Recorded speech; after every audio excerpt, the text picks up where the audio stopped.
Mon nom est Jean-Pierre Smith, je suis retraité.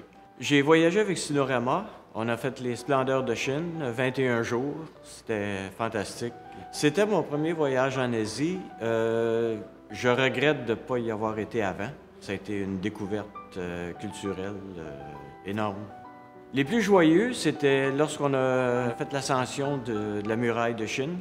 Le groupe était de 32. Il y a 5 personnes qui ont réussi dans notre groupe d'âge, 2 femmes et 3 hommes. C'est pas pire pour des vieux.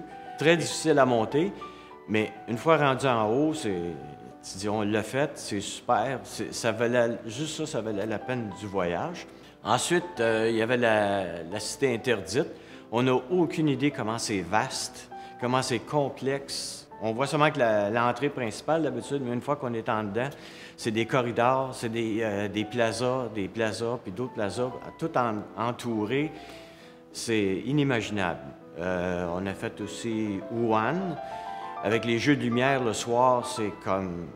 On n'a jamais rien vu de ça ici, là. C'est des deux côtés de la rivière, c'est agencé, c'est comme un feu d'artifice, mais agencé sur les édifices, puis les édifices changent de couleur. Shanghai, surtout quand on fait le Bonn, on se promène puis on voit de l'autre côté là, la cité financière. C'est un film de science-fiction.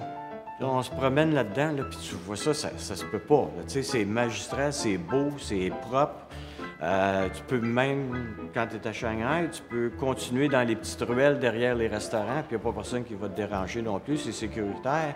Ça te donne un autre côté, puis juste à côté, tu te penserais sur Fifth Avenue à New York, puis tu as les ruelles en arrière des restaurants qui font un contraste complètement. Puis on peut y aller. Il y a accès, il n'y a pas de place, tu ne peux pas aller. Là. Ça a été le Yangtze, là on parle du Yangtze, c'est fantastique. La grandeur, ils sont même encore à faire des ponts. Puis on voit comment c'est fait, puis impressionnant, très impressionnant. Ça a été très bien organisé. Les guides étaient intéressants, ils étaient efficaces, ils étaient accessibles. L'horaire quotidien était bien balancé. On commençait par ils nous expliquaient ce qu'on était pour faire et c'était exactement ça qui arrivait. Il n'y a pas d'attente à nulle part où on allait. Nous, on a pris de Shanghai, en commençant par Shanghai, en montant vers Pékin. Donc, c'était toujours un genre d'ascension, d'excitation. On voulait voir la muraille, mais on a fini vers la muraille. Au lieu de commencer par la muraille, puis le reste serait peut-être moins intéressant, mais tout était intéressant tout le long. Ça a été bien balancé. Plus les hôtels, c'était fantastique aussi. La nourriture, c'était intéressant aussi. C'est certaines choses répétitives, mais d'autres choses, on changeait d'endroit, puis c'était des mets différents, puis les restaurants étaient déjà réservés. C'était excellent, c'était bien balancé. On parle de la Chine, les impressions qu'ils nous donnent, c'est que c'est primitif, c'est arriéré, c'est de base, mais on est tellement impressionné quand tu arrives là. On a frappé Shanghai en partant. On n'a rien de ça ici. Les lumières, digitalement sont avancées. Les rues, tellement grandes, bien balancées entre le cyclisme et les autos. Toutes des avenues fleuries. On ne s'imagine pas, là. Faut pas se fier à ce qu'ils nous disent, il faut le voir. Étape en étape, ça devenait toujours une surprise. Le Yangtze, c'était magistral. Qu'est-ce qu'ils ont fait avec ça quand ils nous expliquent la profondeur? Qu'est-ce qu'ils ont fait à partir de zéro, puis ils ont monté? Inimaginable. On ne peut pas s'imaginer que c'est le travail qui va avec ça.